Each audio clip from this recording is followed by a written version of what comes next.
Modify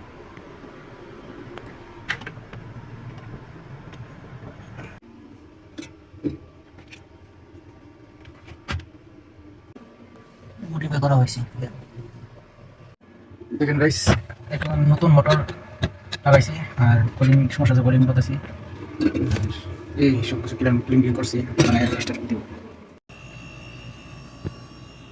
দেখেন guys, এখন আমি স্টার্ট করলাম, ফ্রিজ কম্প্রেসার চালু হয়েছে, ফ্যান চলছে, বাতি নিভে গেছে, সব ঠিক আছে। আলহামদুলিল্লাহ এখন ঠিক আছে, এই যে বলা হয়েছে সব ঠিক আছে। মশলার প্রথম কাজ সব ঠিক আছে, ডিম সব ঠিক আছে, ইনশাআল্লাহ হয়ে যাবে। সামনে চলছে, ঠান্ডা মানে ঠিক আছে, কত করছে। সবাই লাইক করবেন, শেয়ার করবেন এবং পেজটা ফলো করে রাখবেন। ওকে, সবাইকে ধন্যবাদ দেখার জন্য। বাই।